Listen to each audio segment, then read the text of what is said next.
Il suffit d'imaginer un instant un camion de marchandises pesant, disons, une quarantaine de tonnes, qui roule à pleine vitesse sur une autoroute. Un vrai mastodonte, quoi. Exactement. Et pendant une centaine de mètres, ce qui correspond grosso modo à la longueur totale d'un terrain de football, ce poids lourd avance de manière totalement aveugle. Il n'y a littéralement personne aux commandes. Et le pire, c'est que de l'extérieur, tout a l'air normal. C'est ça.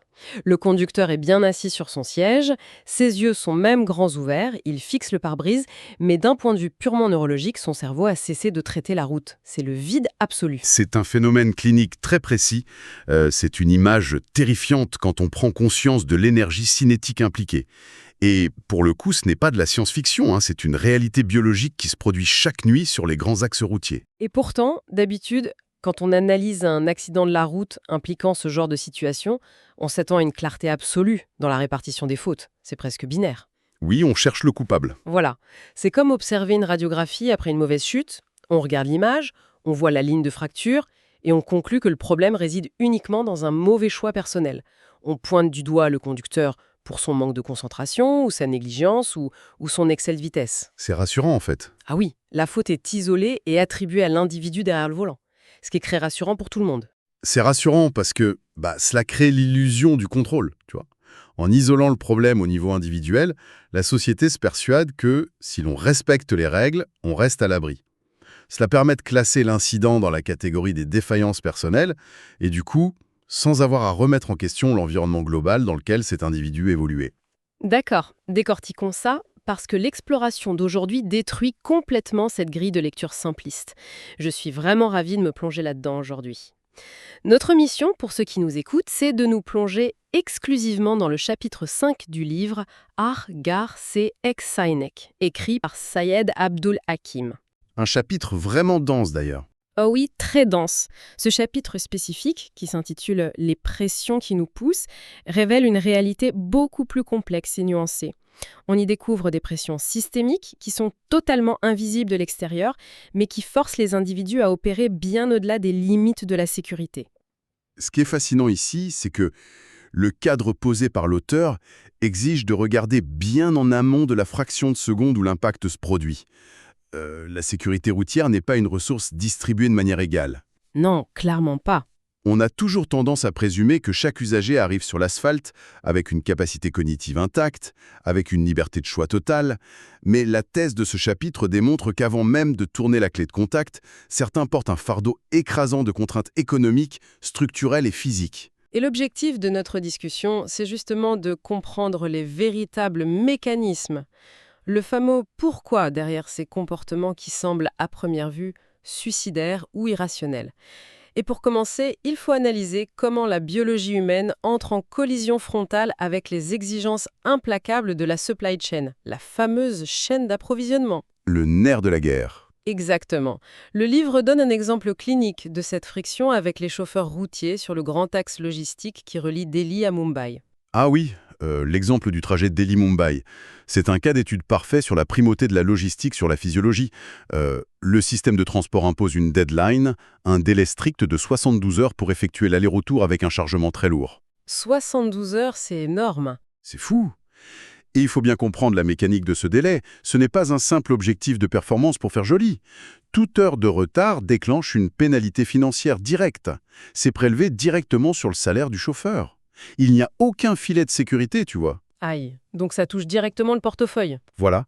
Un retard logistique se traduit immédiatement par une perte de pouvoir d'achat pour nourrir sa propre famille à la fin du mois. Donc si on suit cette logique, c'est l'anatomie humaine qui doit se soumettre au chronomètre de l'entreprise. L'homme devient, il devient une simple extension mécanique du camion, censé fonctionner sans aucune interruption. Et la réalité va encore plus loin, parce que la biologie possède des limites dures que la simple volonté ne peut pas annuler. L'auteur détaille ce qui se produit inévitablement vers 2 heures du matin, lors de la 3e nuit de ce cycle infernal. La fameuse zone rouge. Exactement. Le corps entre dans une fenêtre de vulnérabilité biologique. Le cerveau, qui est complètement privé de sommeil, force une mise en veille partielle, juste pour se protéger. C'est ce qu'on appelle les micro-sommeils dont on parlait au début. Ah, ces fameuses 1 à 4 secondes de déconnexion. C'est ça. C'est une déconnexion neurologique brève d'1 à 4 secondes. Pendant ce laps de temps, bien que les yeux du conducteur puissent rester ouverts, le cortex visuel cesse d'envoyer des informations. L'humain est temporairement aveugle aux stimuli extérieurs. C'est glaçant. Oui, et à la vitesse de croisière d'une autoroute, ces quelques secondes de court-circuit cérébral, ça se traduit par ces 100 mètres parcourus à l'aveugle. C'est un effondrement complet du système d'attention. Et ce qu'on découvre dans le texte au sujet des aides à la conduite, ça ajoute une couche d'ironie tragique, je trouve. On a souvent l'impression que la technologie moderne vient supplier l'humain défaillant. C'est ce qu'on nous vend, oui. Mais avec des outils comme le régulateur de vitesse, le cruise control, le résultat s'inverse. Au lieu de sauver le chauffeur, la technologie masque son épuisement et précipite carrément l'accident. Oui, le régulateur de vitesse crée une boucle de rétroaction négative quand on est dans un état de fatigue extrême. En temps normal, la pression constante du pied sur la pédale d'accélération, ça maintient un ancrage physique avec la réalité. Ça te garde alerte, quoi. C'est ça. C'est un signal tactile qui rappelle en permanence au cerveau qu'il est en train d'opérer une machine super lourde.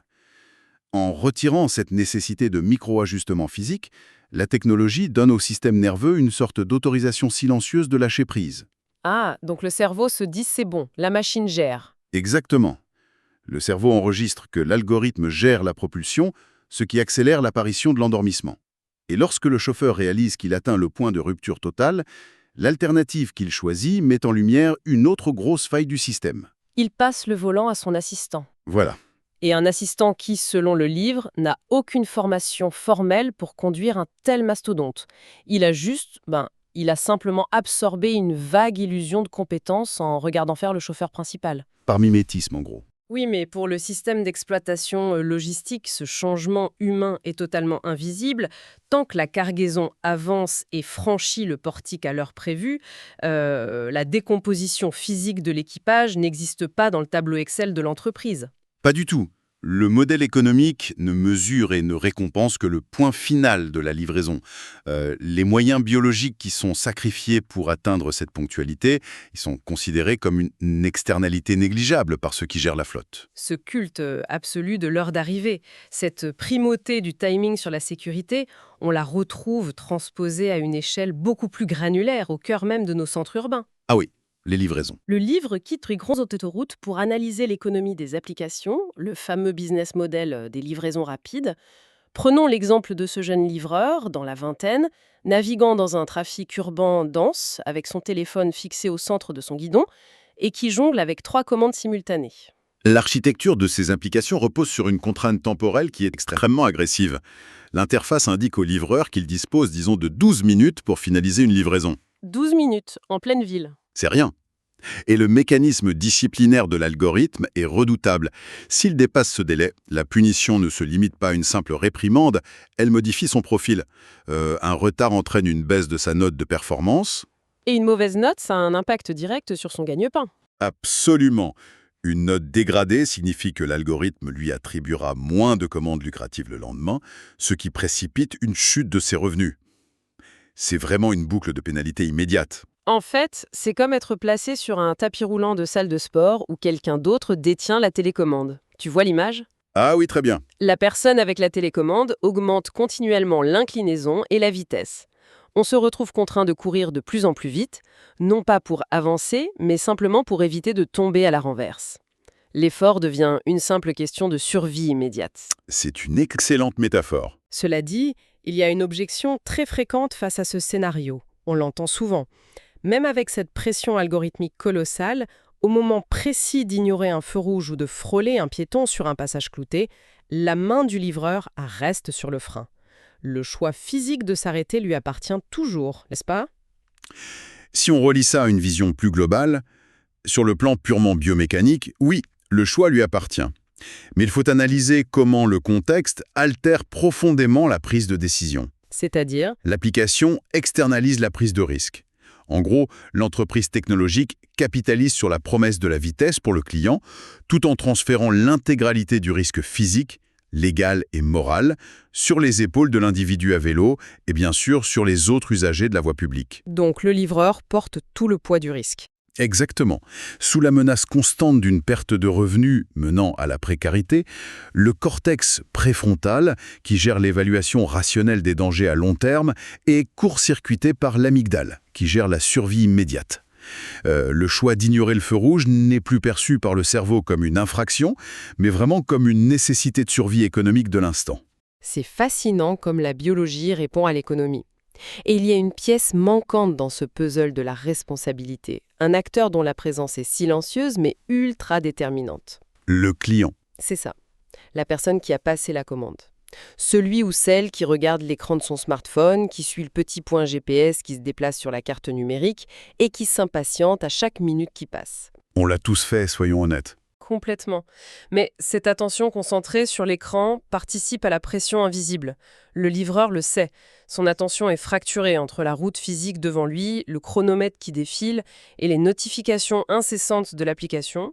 Et dans le contexte de la conduite urbaine, une attention divisée n'est pas juste une attention partielle, c'est une absence totale de sécurité. L'asymétrie est totale là aussi. L'interface numérique isole complètement l'acheteur de la réalité physique du trajet. Le petit point sur la carte, il gomme la pluie, la circulation dense, les angles morts. C'est aseptisé, quoi. Voilà, il ne reste qu'un temps d'attente qui diminue. C'est que dans ce vide attentionnel, généré par la fragmentation mentale exigée par l'application, que l'accident trouve son espace pour se produire. D'accord, donc nous venons d'analyser l'impact d'un système dicté par des codes informatiques, mais le livre explore ensuite un environnement de conduite où le réseau numérique n'existe même pas. L'économie de la rue à l'état brut, tu vois ? Sans application, sans GPS. Oui, l'exemple du chauffeur d'autoricksha, ce petit véhicule à 3 roues, ça illustre une autre forme d'algorithme, celui de la pure nécessité financière au jour le jour. Ah oui, et ce qui est fascinant ici, c'est la manière dont l'absence de marge financière altère fondamentalement la perception de l'environnement. Sa façon de voir la route change. Complètement. Pour ce chauffeur, l'univers visuel tout entier subit une sorte de rétrécissement focal. La priorité absolue se résume à identifier une seule silhouette sur le bord de la route, un passager potentiel. Dans l'équation de survie quotidienne, intercepter ce passager avant un concurrent représente littéralement l'argent nécessaire pour le repas du soir. Le chapitre décrit une scène marquante où ce chauffeur, au repérant un client, donne un violent coup de guidon pour se rabattre vers le trottoir. Et l'auteur fait une observation frappante. Sur le rétroviseur, c'est ça ? Exactement. Prendre les 2 secondes nécessaires pour vérifier l'angle mort dans le rétroviseur, avant cette manœuvre, est perçu par le conducteur non pas comme une règle de base de conduite, mais vraiment comme un luxe temporel qu'il craint de ne pas pouvoir se permettre, sous peine de voir le passager lever le bras pour un autre véhicule. 2 secondes, c'est la différence entre manger et ne pas manger pour lui.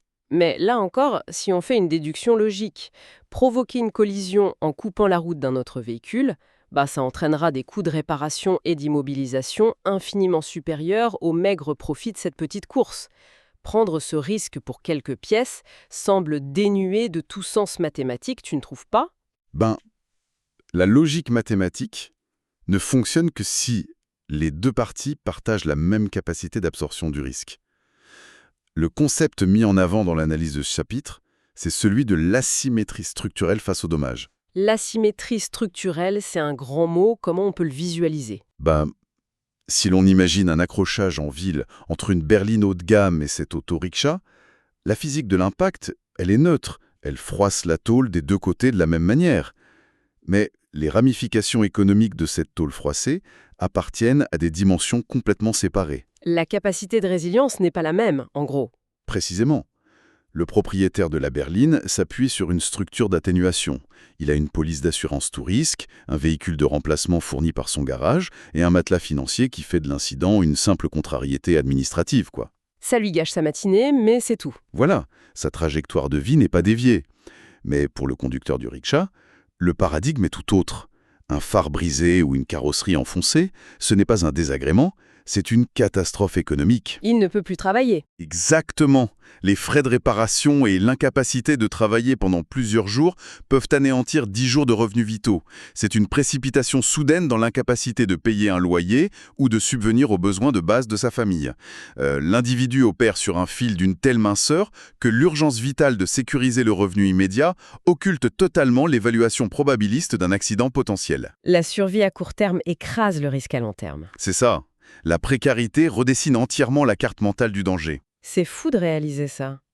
Ces dynamiques économiques expliquent vraiment les décisions des usagers. Mais l'analyse franchit une autre étape, et c'est là que ça devient vraiment intéressant.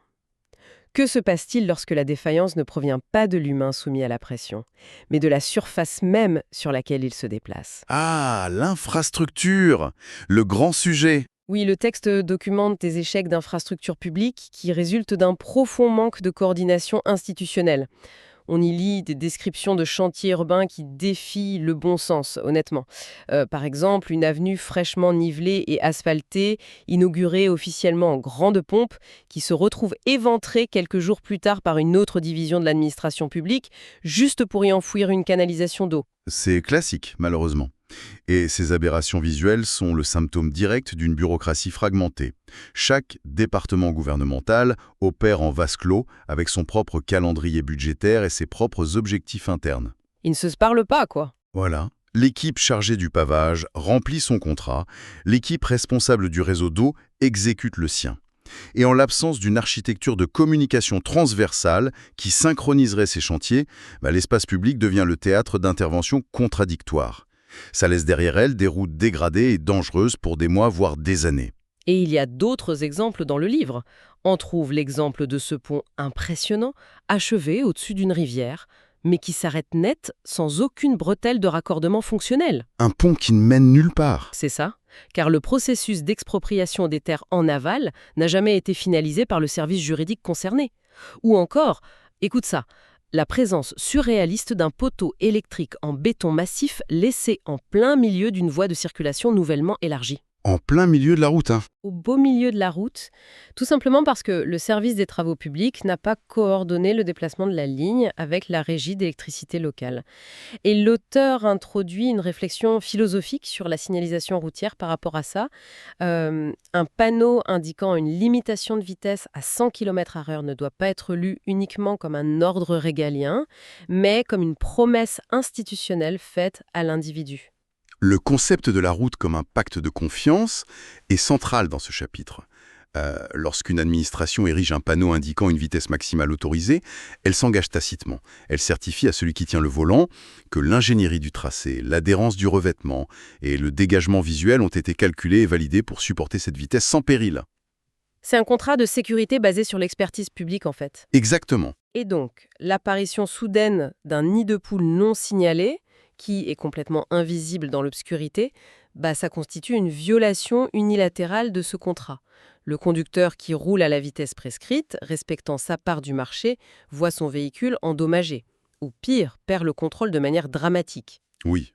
Et dans ce cas précis, la responsabilité de la destruction ne repose nullement sur le comportement du citoyen, mais sur la négligence de l'entité chargée de la maintenance. Cela soulève une question importante sur la manière dont la société attribue le blâme. Le livre illustre cette collision des responsabilités de façon encore plus aiguë à travers l'expansion des autoroutes modernes. L'ingénierie contemporaine superpose fréquemment un corridor logistique à grande vitesse directement à travers le tissu d'une communauté rurale existante. Ah oui, sans aucune transition. Voilà, sans créer de véritables frontières physiques entre les deux mondes. Donc c'est le choc de deux logiques d'existence diamétralement opposées qui se retrouvent forcées de partager le même espace de macadam. D'un côté, on a la logique de la voie rapide, conçue pour un flux mécanique ininterrompu, l'optimisation des temps de trajet et l'écrasement des distances. La vitesse pure. Oui, et de l'autre, la logique intrinsèque du village, qui repose sur des mouvements organiques, lents et complètement ancrés dans le cycle de la journée. Le passage du bétail, les déplacements piétonniers des enfants qui rejoignent l'école le long du bas-côté, ou l'insertion super lente du matériel agricole sur la chaussée. Imposer la première logique sur la seconde sans déployer une médiation infrastructurale lourde, genre, des clôtures inaffranchissables, des passages souterrains adaptés ou des zones de décélération structurelle, ça relève d'une négligence systémique. C'est un désastre annoncé. Complètement. Lorsqu'un accident survient dans cette zone de friction, la physique dicte l'issue tragique. Imputer la faute de cet affrontement mortel à l'imprudence ponctuelle d'un conducteur ou au manque d'attention d'un piéton rural, c'est une analyse vraiment de surface. C'est l'environnement qui a créé le conflit. C'est ça. La cause fondamentale réside dans un processus de conception qui a sciemment choisi d'ignorer la cohabitation conflictuelle de ces usages de l'espace.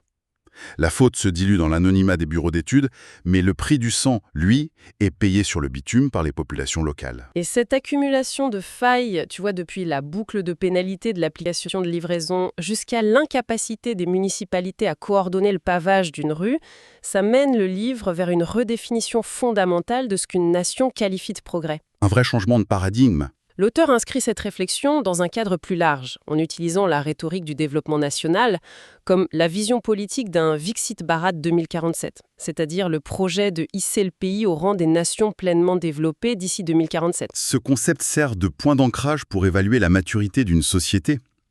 L'analyse démontre qu'une définition du développement limitée à des paramètres quantitatifs, tu sais comme le volume de béton coulé, les kilomètres de ruban asphalté déployés ou l'inauguration de ponts monumentaux, c'est une vision complètement tronquée.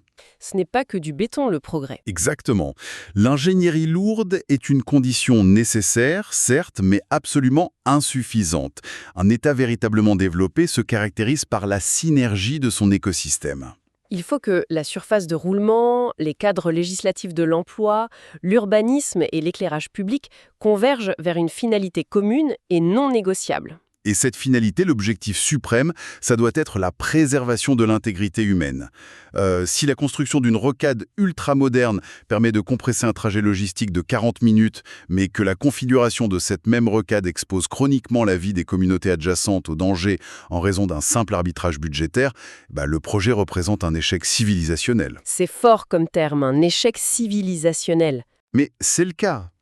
Une infrastructure qui facilite la vitesse des flux économiques en acceptant, même silencieusement, un taux d'attrition humain perd toute légitimité à s'appeler progrès. Alors, qu'est-ce que tout cela signifie fondamentalement ? Nous avons entamé cette exploration en parlant de la responsabilité personnelle et des choix individuels au volant. Cette responsabilité de base, elle ne disparaît pas.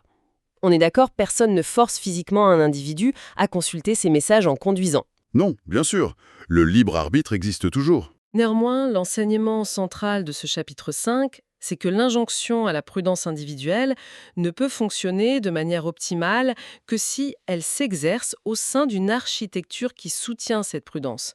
Les systèmes algorithmiques, économiques et bureaucratiques doivent intégrer la valeur de la vie humaine comme paramètre prioritaire. Ils doivent l'élever au-dessus des quotas de rentabilité trimestrielle, des impératifs de rapidité logistique et des luttes d'influence entre départements administratifs. La synthèse de notre analyse permet vraiment de formuler ce constat. Le poids du risque sur les réseaux routiers n'est pas supporté équitablement. Les actions que l'on qualifie très rapidement d'irresponsables de la part des usagers constituent très souvent la manifestation visible de forces sous-jacentes. La partie émergée de l'iceberg. Voilà. Elles sont la traduction directe d'algorithmes de livraison qui exigent des performances incompatibles avec la densité urbaine, ou d'une précarité financière qui annule la possibilité même d'évaluer le risque à long terme, ou bien d'infrastructures si décousues qu'elles piègent l'attention de conducteurs pourtant attentifs. Cette relecture du système offre un paysage bien plus exigeant intellectuellement que la simple recherche d'un coupable isolé sur qui taper. Et cela m'amène à une réflexion finale pour conclure notre analyse, un élément à garder à l'esprit pour tous ceux qui nous écoutent. La prochaine fois qu'on observe un livreur sous une pluie battante ou qu'on s'engage sur le tracé d'une nouvelle voie rapide, Je t'écoute. le monde moderne déploie des prodiges de calcul. Les entreprises modélisent au centime près le coût de revient d'une livraison express en 10 minutes. Les ingénieurs calculent avec une précision chirurgicale les secondes gagnées par un nouveau viaduc. Tout est quantifié. Puisque cette société démontre une telle excellence dans le chiffrage de l'optimisation financière et temporelle, à quel moment va-t-on exiger que ces mêmes structures fassent preuve d'une rigueur équivalente pour chiffrer, intégrer et protéger activement les limites biologiques, cognitives et économiques des êtres humains qui alimentent ces systèmes ? Tant que l'humain devra se briser pour s'adapter à la perfection théorique de la machine, le véritable développement restera une illusion. C'est une excellente question pour clôturer ce sujet, une vraie remise en perspective. Merci d'avoir décortiqué ça avec moi aujourd'hui. On se retrouve très vite pour une nouvelle exploration.